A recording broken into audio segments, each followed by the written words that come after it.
Hello, good morning everyone, welcome back to my another blog. আপনারা সবাই কেমন আছেন? আশা করছি সবাই অনেক বেশি ভালো আছেন এবং সুস্থ আছেন। আমিও ভালো আছি। আর সকালবেলা ঘুম থেকে উঠেই দেখি সকাল সকাল মা এতগুলো কাঁচা আম নিয়ে বসে গিয়েছে। তো কাঁচা আম দিয়ে কি করবে মাকে জিজ্ঞেস করছিলাম।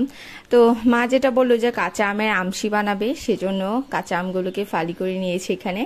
আর আমি কাঁচা আমগুলো দেখে হঠাৎ করে বলছিলাম যে মা, আমি মুরব্বা খাবো, মুরব্বা বানাবো, তুমি আমার জন্য কয়েকটা আম মুরব্বার সাইজ করে কেটে রেখে দিবে। কারণ আমি কাঁচা আম কাটতে পারি না, কারণ কাঁচা আমের দেখা যায় যে আটিটা শক্ত থাকে, তো কাটতে একটু কষ্ট হয়ে যায় আর কি। তো মা যেভাবে পারে সেভাবে আমি পারি না, সেটাই স্বাভাবিক, মায়েদের মতো হওয়া ইম্পসিবল। তো যাই হোক, তারপরে এখানে আমি খাবার দাবার খেয়ে এক মগ চা বানিয়ে নিয়েছি। কারণ গতকালকে সেরকমভাবে চা খেতে পারিনি, আমার সেটা আফসোস লাগছিল যে আমি চা খেতে পারিনি। চা না খেলে মনে হয় যে কি যেন খাইনি, কেমন একটা খালি খালি ভাব।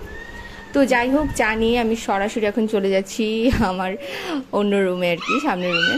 তো ওখানে বসে আমি তখনকার মানে গতকালকের আগের দিনের ভ্লগ সেটা এডিট করবো অ্যান্ড আপলোড করবো, সেজন্য চা নিয়ে বসে গিয়েছিলাম। তো আজকে আসলে তেমন কোনো একটা কাজ নেই, হালকা পাতলা কাজ আছে, কারণ গতকালকে তো অনেক হ্যাসেল গিয়েছে, এটা ওইটা সেটা রান্না বান্না এটা সেটা নিয়ে। তো যাই হোক, সেজন্য আজকে একটু ফ্রি আছি। তো এই জন্য গতকালকে যেই ভাঙা মোমগুলো ছিল, আমি ভাবলাম যে এগুলো দিয়ে কি করা যায়। তো পরবর্তীতে মাথায় হঠাৎ করে আসলে লবঙ্গ দিয়ে যদি একটু মোমটা বানাতে পারি, মোমটাকে গলিয়ে, তাহলে ভালোই হবে হয়তো। কারণ লবঙ্গর একটা যে স্মেলটা বা অ্যারোমাটা থাকে, ওইটা অনেকটা রিফ্রেশিং হয় আর কি, মানুষের মেন্টাল পিচও দেয়। সো যাই হোক, এখানে তারপর আমি বেরিয়ে গিয়েছিলাম, যদিও মোমগুলোতে একটু কেক লেগেছিল, সেগুলোকে ধুয়ে আমি শুকাতে দিয়ে বেরিয়ে গেলাম সাড়ে বাসায় আসার জন্য।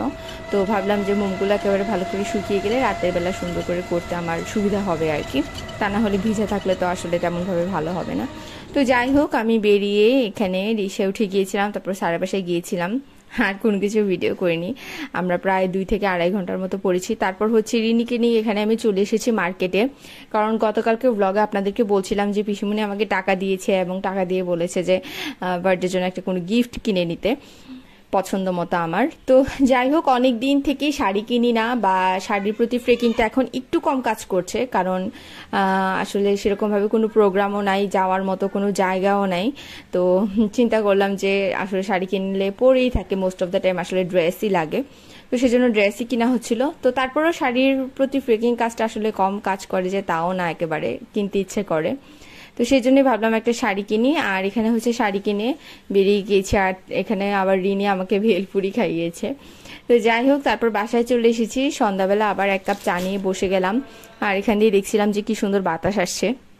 তো আমার বোন আবার এসেছে, বলছিল যে কি কিনেছিস দেখা। ও অবশ্য জানে যে আমি আজকে যাব একটা শাড়ি কিনতে। তো চাটা খেয়ে ওকে দেখাচ্ছিলাম কি শাড়ি কিনেছি। এই যে এই শাড়িটা কিনেছি, এটা ট্রেন্ডিং কিনা জানি না, আসলে আমি ট্রেন্ড মেনটেন করে কোনো কিছু কিনি না। আমার কাছে যে জিনিসটা ভালো লাগে, ইউনিক, সেই জিনিসটা আমি কিনি। এবার সেটা যদি কম দামি হয় তাহলে সেটাও কিনি, আর বেশি দামি হলে সেটাও কিনি। সো এরকমই, মানে কোনো একটা কিছু পছন্দ হয়ে গেলে আমার কিনতেই হয়।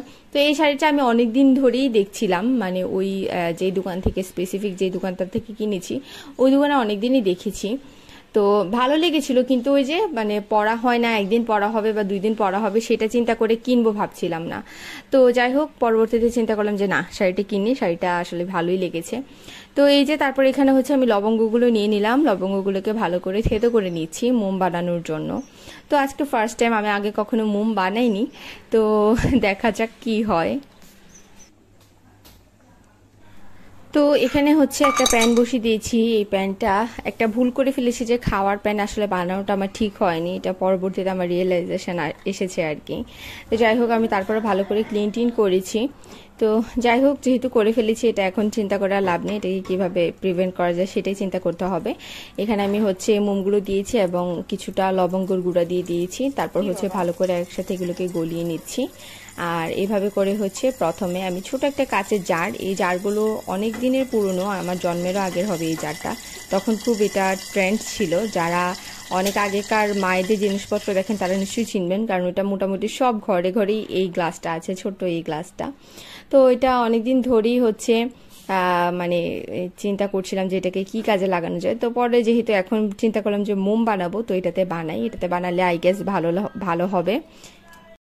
তো এই তো এখানে হচ্ছে ক্যান্ডেলের একটা সুতা দিয়ে আমি এভাবে শলা দিয়ে হচ্ছে উপর থেকে দিয়ে নিয়েছি, আর তারপর হচ্ছে আমি লবঙ্গর যেই ইয়েটা ছিল মানে মোম গলিয়ে যে মোমটা ছিল সেটাকে ঢেলে দিয়েছি। তো এখন এটা শক্ত হয়ে যাওয়া পর্যন্ত আমাকে কিছুক্ষণ ওয়েট করতে হবে। জিনিসটা আসলে ইজি, বাট হচ্ছে একটু লেংদি আর কি, মানে একটু সময় সাপেক্ষ ব্যাপার। তো যাই হোক এভাবে দিয়ে আমি হচ্ছে ঘুরছিলাম। আমি ভেবেছিলাম যে এটা টাইমলেস পিতে দেওয়া, ভেবেছিলাম যে হয়তো এটা যখন শুকিয়ে শক্ত হয়ে যাবে সেটা তাড়াতাড়ি হয়ে যাবে, কিন্তু কেন জানি না তাড়াতাড়ি শক্ত হয়নি। তো সেই জন্য পরে ভিডিওটা স্কিপ করলাম আর কি। আর এখানে এই যে মা আমশিগুলো দিয়েছিল সকালবেলা, এগুলো রোদে কিছুটা শুকিয়ে এনে রেখেছে। আর পাশে যে বড় বড় সাইজের আমগুলো সেগুলো হচ্ছে মা আমার জন্য বানিয়েছে আর কি, মানে এগুলো দিয়ে আমি মুড়ো বানাবো। যেহেতু সকালবেলা কেটেছে আর এখন সন্ধ্যার পর হয়ে গিয়েছে, তো সেই জন্য দাগ পড়ে গিয়েছে আমগুলোতে, কি আর বলবো, খুবই বাজে লাগছে দেখতে। তো যাই হোক আমের মুড়োবা কীভাবে বানাবো সেটা তো অবশ্যই আপনাদের সাথে শেয়ার করব। আর এই যে ত্রিভ হচ্ছে খুব কান্নাকাটি করছিল, বিরক্ত করছিল, মানে আমি ওকে কুলে নিয়ে যেন ওকে একটু ব্লগে দেখাই সেই জন্য, কারণ ইদানিং একেবারে কম দেখাচ্ছি। আপনারা যারা রেগুলার দেখেন ব্লগ তারা তো অবশ্যই খেয়াল করছেন যে ত্রিভকে একদমই দেখাই না, যতটুকু সম্ভব চেষ্টা করি ওকে মানে না দেখানোর আর কি। যেহেতু আগেই বলেছি আমার একটা মেল এসেছিল বাচ্চাদেরকে যেন কম শো করি, বাচ্চা টাচ্চা। তো এই তো তারপর হচ্ছে এখানে হচ্ছে আমার প্রথম কালারের যেই মোমটা ছিল সেটা অনেকটা শক্ত হয়ে এসেছে। তো এবার হচ্ছে আমি এখানে কিছুটা লবঙ্গের গুঁড়া আর একটু দিয়ে দিলাম। এবার হচ্ছে কয়েকটা সাদা মোম নিয়েছি, ভাঙা ছিল এই মোমগুলো, তো এগুলোকে এবার গলিয়ে নিচ্ছি। তো এগুলোকে গলিয়ে হচ্ছে ওই লবঙ্গর যেই গুঁড়োটা দিয়েছি সেটার উপরে আবার আমি দিয়ে দিব আর কি। তারপরে হচ্ছে এই পোর্শনটা শুকানো পর্যন্ত আবার ওয়েট করব। তারপরে হচ্ছে জাস্ট একটা ওয়ান লেখা একটা ক্যান্ডেল কিনেছিলাম, সেটা হচ্ছে আবার জাস্ট ভিডিওর জন্য, যারা আমার শর্ট দেখেছেন তারা তো দেখেইছেন, তো সেই ভিডিওর জন্য এটা কিনেছিল। তো পরবর্তীতে হচ্ছে সেটাকে গরম করে উপর থেকে দিয়ে নিচ্ছি আর কি। তো ব্যাস আমার ক্যান্ডেল রেডি, খুবই সুন্দর হয়েছিল ক্যান্ডেলটা। আর এভাবে করে আপনারাও চাইলে বানাতে পারেন। অ্যান্ড এইভাবে অ্যারোমাযুক্ত যে মোমগুলো হয় সেগুলো ঘরে রাখলে আসলে অনেকটা মাইন্ড রিফ্রেশ হয়, এটা আপনারা ট্রাই করতে পারেন। তো এই যে একটা বাটিতে হচ্ছে আমি আবার ঠান্ডা পানি দিয়ে রেখেছিলাম যেন তাড়াতাড়ি শুকিয়ে শক্ত হয়ে যায় মোমটা, উপরে ফ্যানও চালানো ছিল আর কি। আর এই যে এখানে হচ্ছে আমের মুরব্বার জন্য আমি আমগুলোকে ভালো করে থেতো করে চুনের জলে ভিজিয়ে রেখেছি, এটা ওভারনাইট থাকবে। তারপর হচ্ছে আমি মুরব্বাটা বানিয়ে নিব আর কি।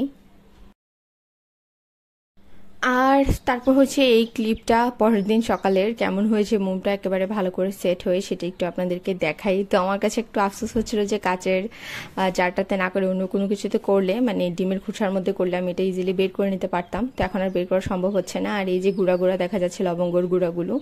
তো যাই হোক আমার আজকের ব্লগ বা ভিডিও এই পর্যন্তই ছিল। আমার ব্লগগুলো কেমন লেগেছে অবশ্যই আপনারা আমাকে কমেন্ট করে জানাতে পারেন যে আমার ব্লগ কেমন হয়েছে।